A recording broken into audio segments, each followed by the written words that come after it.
Hello and good afternoon, everyone. Thank you so much for being here. I'd like to begin by acknowledging that the land on which we gather is the traditional unceded territory of the Algonquin Anishinaabe people. The Algonquin people have lived on this land since time immemorial. We're grateful to have the opportunity to be present in this territory. Thank you for joining us today. As the Executive Director of Human Concern International, it is my pleasure to be here. HCI is the oldest Canadian Muslim international relief charity. We're on the ground in the most drought-stricken areas of the world to provide vulnerable communities with the access to clean drinking water. For over a decade, I've worked in humanitarian relief. I've witnessed global disasters and assisted with response, relief, and sustainable solutions. Today marks the launch of HCI's Water for Life national tour in Ottawa, the Greater Toronto Area, and Edmonton to build awareness and raise millions of dollars, at least $1 million, for clean water projects around the world, as well as here in Canada to support the Indigenous communities in their struggle for access to clean water. This year alone, HCI is working on water projects in over 10 countries, including the construction of deep tube wells to repair of broken and damaged water points, the construction of water wells, the installation of solar-based desalination units, the drilling of boreholes, and the delivery of water tankers to rural communities, including refugee camps. However, our responsibility begins at home. You must have heard charity starts at home. For hundreds of years, many First Nation, Inuit, and Métis community have struggled with access to clean drinking water. The government have failed to meet its pledge to end long-term advisory on First Nation by March 2021 deadline and have pushed this commitment to 2025. We're here to stand in solidarity with Indigenous people across Canada and demand urgent action from the federal government to ensure access to clean drinking water in all First Nation and Inuit communities. Our remarks will begin with Mr. Engin Altan Düzyatan, who has come to Canada all the way from Turkey to support HCI's national tour to fundraise for clean water access. He's internationally recognized Turkish actor who had dedicated himself to advocate for environmental challenges, particularly access to clean water. In 2019, he starred in a documentary titled Be Witness, which was filmed in Africa and Turkey, that shed light on water insecurity faced by some of the most vulnerable communities there. He will be followed by MP Ikra Khalid. She's the Member of Parliament. I will then provide concluding remarks on behalf of HCI. Thank you.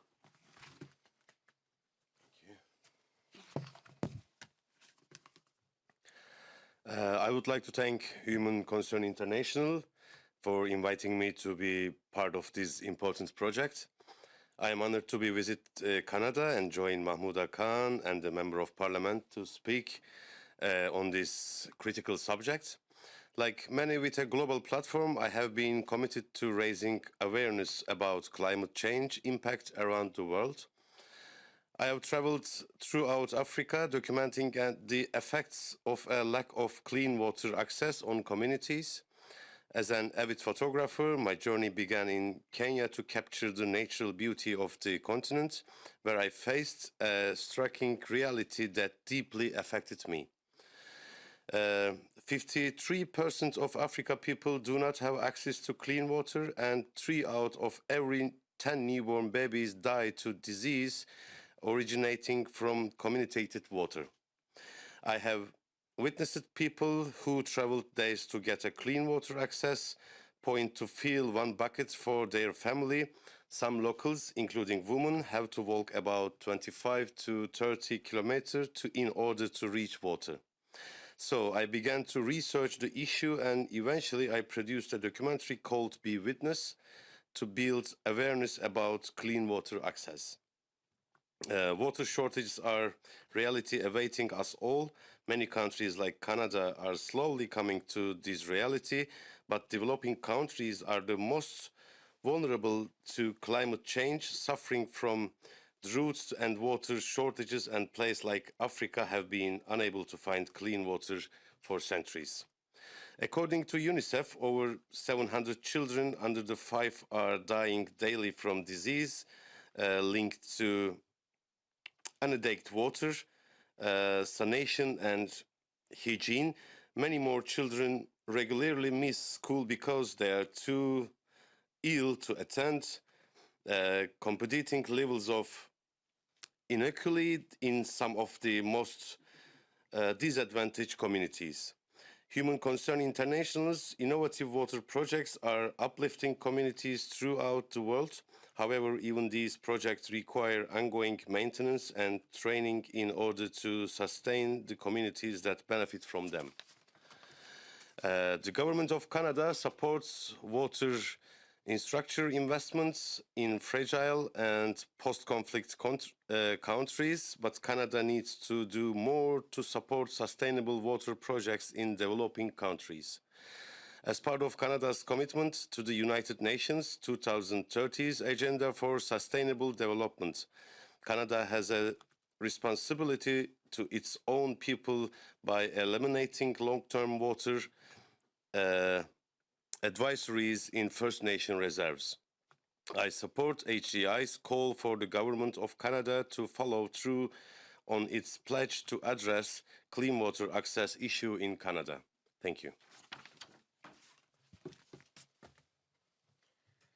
Thank you very much, Engin. Good afternoon, everyone. My name is Ikra Khalid. I am the Member of Parliament in Mississauga, Erin Mills, and very happy to support the phenomenal cause that Human Concern International has endeavored into.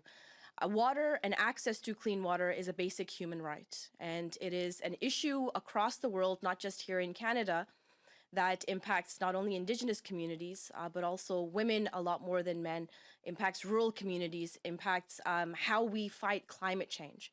Over the past 7 years, Canada has endeavored significantly into reducing and eliminating long-term boil water advisories within our Indigenous communities. We have a commitment to ensure that we are supporting Indigenous communities, not just in Canada, but across the world. Climate change is real. And water has significant, and access to water has significant impact on how communities thrive, how they progress. And with our latest investments in the international development scene to fund projects across the world to provide that access to clean water, to fight climate change, to ensure that we're adapting to and building sustainable communities across the world. Canada is a leader in this fight, and I'm very, very proud of the work that Human Concern International is doing, not only advocating, but also going the extra mile in this tour to raise money for the Water for Life project with the UN across Canada, not just here in Ottawa, but also in Edmonton and Toronto. I'm really proud of the work, the hundreds of volunteers of Human Concern International, the hours that they put in to ensure that everybody across the world has access to water and ultimately has access to a better life, a more progressive life, a safe life.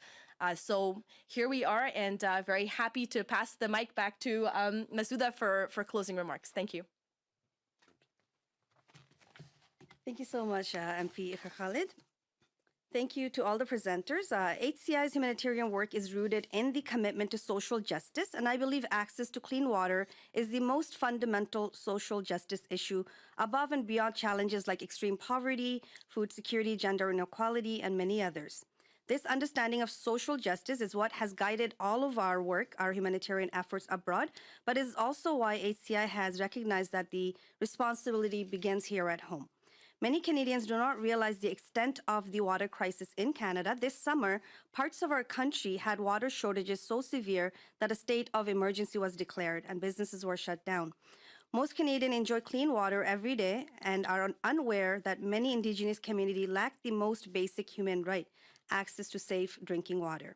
We are all responsible for ignoring this fundamental social disparity and failing to provide basic human right. We as a nation are failing our Indigenous community. I know a lot of work is done, more work is to be done, but probably a bit faster. Human Rights Watch found in 2016 declared that Canadian government violated its international human rights obligations to First Nation people and communities by failing to address this severe water crisis. The facts are as follow. As of October 2022, the Government of Canada reported that there are still 31 long-term drinking advisory in 27 reserve community, with some in place for more than 25 years. According to Water First, as of July 2022, 111 First Nation communities across the country are affected by drinking water advisories. A single drinking water advisory can result up to 5,000 people being deprived of safe, clean drinking water. Many Canadian relief organizations, such as HCI, with extensive experience in clean water solutions, are looking to the Government of Canada to collaborate, to leverage this experience and expertise here at home that the charities have. Canadian donors are eager to contribute to the provision of innovative clean water solution at home. HCI is proud of dedicating a portion of the funds collected in our Water for Life tour with Engin Altan to support local organizations working on the ground to improve Indigenous communities' access to clean water. Today, we're calling on the Government of Canada for three things. First, to recommit to eliminating the remaining long-term drinking water advisories on reserves. Second, address the deficit in funding for the maintenance and operation of drinking water systems on reserves, which the parliamentary budget officer identified as being $138 million annually. And third, that Indigenous Services Canada works with Canadian charities to develop a partnership program for supporting efforts to end long-term drinking water advisories, improve water and wastewater systems on reserves, and training programs. We look forward to further collaborations and taking care of this issue right from the root. It's the year 2022, and all of us should have access to safe drinking water. No one should be left behind. And as a mother of an 8 and 5 years old here in Canada, we take this issue very seriously. So we take HCI's commitment to this very seriously, and we'll do our best to deliver, inshallah. Thank you so much, and we look forward to any questions. Reporters online, if you have any questions, please use the raise hand function to notify us of your questions. S'il vous plaît, utilisez la fonction lever la main si vous êtes en ligne et vous désirez poser une question.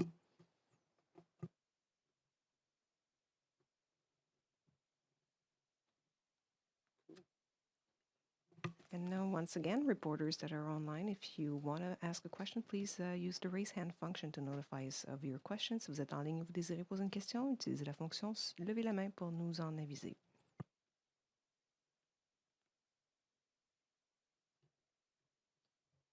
Thank you. No, I have a question. Say it, go ahead.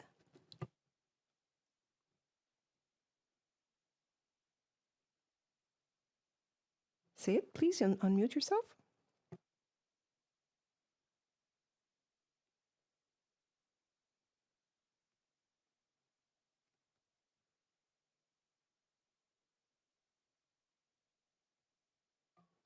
Say it, please, unmute yourself. There we go. I think you're unmuted. Are you Yep. hearing me? Yeah, we can hear you. Okay. Hi, my name is Seyit Aydogan. I am correspondent of Anadolu Agency in Canada. I want to ask one question to Mr. Düzyatan, and can I ask my question with the Turkish language? Yeah, I can understand Turkish. Okay.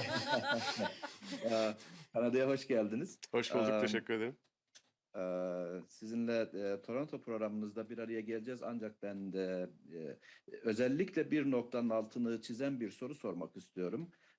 Kanada'nın insanların temiz içme suyuna ulaşması konusunda daha fazla yatırım yapması, çalışma yapması gerektiğini söylediniz. Ancak şu anda Kanada'da bulunma sebebiniz HCI'nin düzenlediği yerli halkların temiz içme suyuna ulaşması turu, onun projesiyle ilgili. Bu konuyu ilk duyduğunuzda ne hissettiniz? Kanada'da böyle bir problemin olup olmadığına dair aklınıza gelen ilk duygular nelerdi? Bunları alabilir miyim? Aslında şöyle söylemek lazım burada.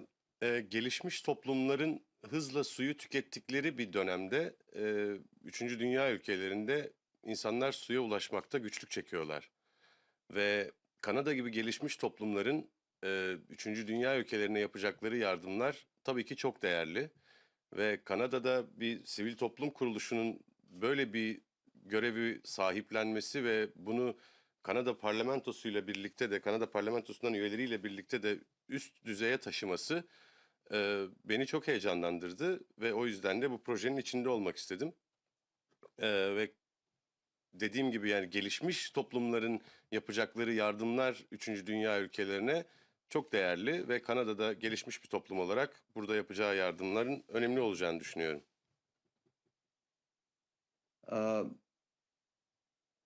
I want to ask my question with the English, and Canada has G7 countries. Actually, also Canada has clean water capacity around the world clean water capacity and more than 20%, and that's a huge potential. But and Canadian the indigenous people doesn't have clean water access. And what you think about this? Thank you very much for that question. Since Prime Minister Justin Trudeau has taken office in 2015, this has been one of the longest standing commitments that we have to not only Indigenous communities in Canada, but all communities in rural Canada. We've made significant investments and have made really long strides in reducing and eliminating those long-term boil water advisories across a lot of communities. When we talk about 150 years of not working with Indigenous communities, we have to realize that as we really go down this path of truth and reconciliation, as we try to ensure that Indigenous youth have access not only to clean water but also to education, also to mental health, to health services, those are projects that are ongoing. And I really appreciate the advocacy of communities, not just the Indigenous community, to ensure that we keep this focus, to ensure that we are continuing to build upon our work over the past 7 years. We are getting there. That commitment still holds very strong. Our ministers for Indigenous Services, Minister Mark Miller, as well as Minister Patty Haidu, are working very hard, working nation to nation to provide those supports. And I am a very firm believer that we are going to be able to eliminate all long-term boil water advisories in Canada while also supporting Indigenous communities all across the world. It is a commitment that we have, and it's a commitment that we will fulfill. May I take this? Yeah. Just take a question. Thank you very much. Thank you. Actually, I would like to add a bit on that as well. Thank you so much, Ikra. That was really fabulously answered. Actually, I think it has to start with awareness. And I think that was part of our talking point, that many Canadians are not even aware of the water issues and problems that we have right here at our home. We weren't aware of the issue at BC, the state of emergency that they had to call this summer. So I believe it has to start with education, awareness, advocacy, bridge building. So Indigenous community, non-Indigenous community, government, nonprofit, all the other, private sectors, we need to come together, and there has to be a holistic approach, which would require a lot of dialogues and discussions. And what our expertise is as a charity is making the need assessment and coming up with the most cost-effective solutions. That's what we're doing across the world. So I believe this is where, if the government, Indigenous community, charities, we all come together, we will be able to spread awareness, educate our community, and of course, come up with very good cost-effective solutions. Thank you so much. All right. So we don't have any more questions. This concludes the press conference. C'est fin la conférence de presse. Merci. Thank you. Thanks for including me. Thank you so much. Thank you very much.